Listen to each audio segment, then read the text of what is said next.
Hi, I'm Chris O'Leary, and I am a photographer and media artist based in Los Angeles. I've been working at the intersection of art and science for a number of years, and also the intersection of art and photography and code. For the last few years, I've been doing a research project about art and science, in particular the tools of scientific inquiry. So I'm interested in the way that these machines see. What got me started with this project, which is called Cloud Chambers, is a device called the Cloud Chamber. So I visited the Griffith Observatory when I began this project to document their cloud chamber that they have in the basement there. And when you go and you look at this thing, it's a glass cube full of alcohol vapor that's sort of swirling around, super cool alcohol vapor. And the magical thing is you can actually see ambient radiation moving through the environment inside this cube. I'm really interested in the idea that we actually can describe and understand and perceive images that our bodies will never see. What's an image that you know that you could never see with your own body? Anything out in space is that. Anything inside of our body or inside of our cells is that.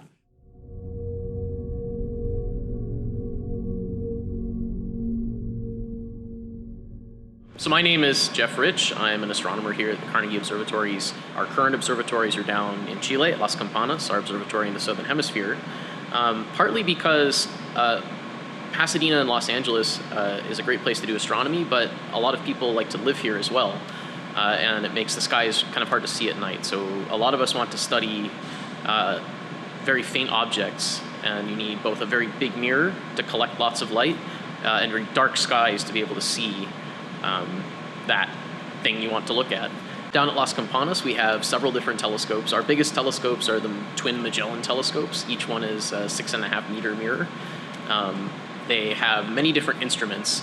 So when astronomers study the sky, we do a couple different things, especially when we look at optical wavelengths. So we look at the sky in all different colors of light. So there are astronomers that study things in the sky using radio waves. There are astronomers that study the sky using X-rays, ultraviolet light, even gamma rays and infrared light. Basically any kind of light you can think of, we use that light to study the universe.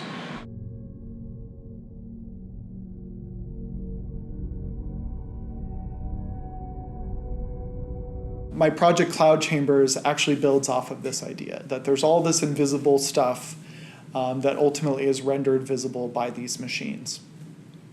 So I started locally.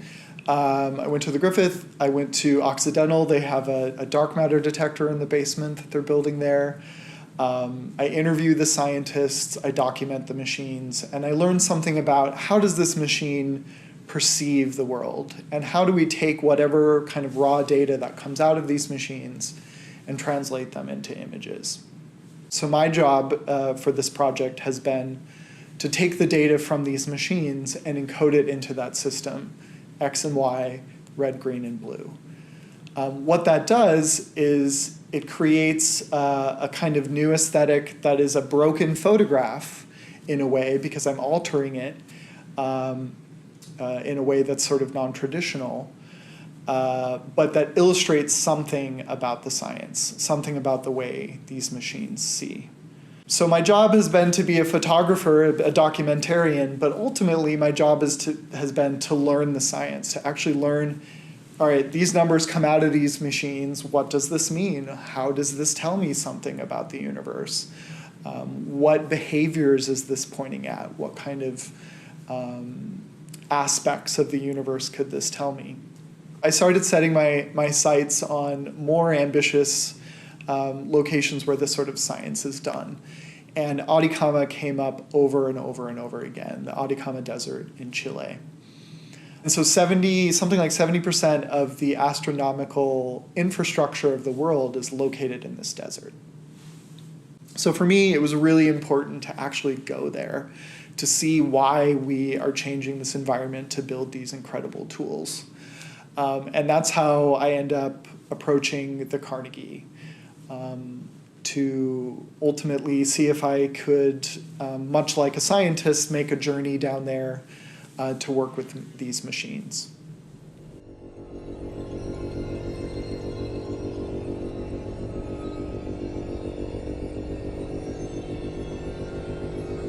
One of the things that we've done for a very long time is take light from an object like a star or a galaxy or a planet or whatever it is you want to look at, and not just look at the blue or the green or the red, but split the light from that object into a whole rainbow, which we call a spectrum. That's the generic sciencey word for it. And we use that rainbow to study the object in great detail. You know, what we do, any kind of scientist, we just really want to understand. You want to analyze and understand and like figure out like how things tick. In this case, we're trying to figure out how the universe works, how stars work, how galaxies work, why things are the way they are. And that hasn't changed in our entire history.